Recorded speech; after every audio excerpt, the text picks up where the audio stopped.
আমি Mohammad Abu Hanif Hashem channel TN7 থেকে সাপ্তাহিক চাকরি খবর পত্রিকা থেকে একটা নিয়োগ বিজ্ঞপ্তি পাঠ করছি। শিরোনাম হচ্ছে জেলা প্রশাসক লালমনিরহাট, পদসংখ্যা 39 জন। পদের নাম 1 নং কম্পিউটার অপারেটর, পদসংখ্যা 1টি। যোগ্যতা ও অভিজ্ঞতা: বিজ্ঞান বিভাগে স্নাতক সম্মান বা সমমানের ডিগ্রি এবং কম্পিউটার মুদ্রাক্ষরে বাংলায় 25 ও ইংরেজিতে 30 শব্দের গতিসহ সংশ্লিষ্ট বিষয়ে স্ট্যান্ডার্ড অ্যাপ্টিটিউড টেস্টে উত্তীর্ণ হতে হবে। 2 অফিস সহকারী কাম কম্পিউটার মুদ্রাক্ষরী, পদসংখ্যা 8 জন। যোগ্যতা ও অভিজ্ঞতা: HSC বা সমমানের পরীক্ষায় উত্তীর্ণ, কম্পিউটার চালনায় অভিজ্ঞতা এবং মুদ্রাক্ষরে গতি ইংরেজিতে 20 ও বাংলায় 20 শব্দ।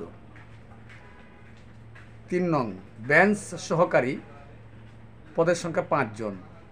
HSC বা সমমানের পরীক্ষায় উত্তীর্ণ, কম্পিউটার চালনায় অভিজ্ঞতা এবং মুদ্রাক্ষরে গতি ইংরেজিতে 20 ও বাংলায় 20 শব্দ। 4 কপিস্ট, পদের সংখ্যা 4 জন। HSC বা সমমানের পরীক্ষায় উত্তীর্ণ, কম্পিউটার চালনায় অভিজ্ঞতা এবং মুদ্রাক্ষরে গতি ইংরেজিতে 20, বাংলায় 20 শব্দ। 5 নম্বর অফিস সহায়ক, পদের সংখ্যা 6 জন। যোগ্যতা মাধ্যমিক স্কুল সার্টিফিকেট বা সমমানের পরীক্ষায় উত্তীর্ণ। 6 নম্বর নিরাপত্তা প্রহরী, পদের সংখ্যা 9 জন। যোগ্যতা মাধ্যমিক স্কুল সার্টিফিকেট বা সমমানের পরীক্ষায় উত্তীর্ণ, সুস্বাস্থ্যের অধিকারী হতে হবে।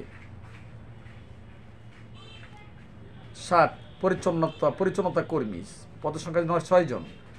যোগ্যতা জুনিয়র স্কুল সার্টিফিকেট বা সমমানের পরীক্ষায় উত্তীর্ণ। শর্তাবলী: প্রার্থীকে অবশ্যই বাংলাদেশের নাগরিক ও লালমনিরহাট জেলার স্থায়ী বাসিন্দা হতে হবে। 1 থেকে 4 নং পদের প্রার্থীদের ক্ষেত্রে কম্পিউটার টাইপের নির্ধারিত গতি থাকতে হবে। নিয়োগ সংক্রান্ত যে কোনো তথ্য লালমনিরহাট জেলার ওয়েবসাইট www.lalmonirhat.gov.bd এবং জেলা প্রশাসকের কার্যালয় লালমনিরহাট ও লালমনিরহাট জেলার সকল উপজেলা নির্বাহী অফিসারের কার্যালয় এবং উপজেলা ভূমি অফিসের নোটিশ বোর্ডে পাওয়া যাবে। অনলাইনে আবেদনপত্র গ্রহণ শুরু হবে 1/9/2025 তারিখ সকাল 10টা হতে, শেষ হবে 30/9/2025 তারিখ বিকাল 5টায়। ধন্যবাদ সুপ্রিয় দর্শক, আসসালামু আলাইকুম।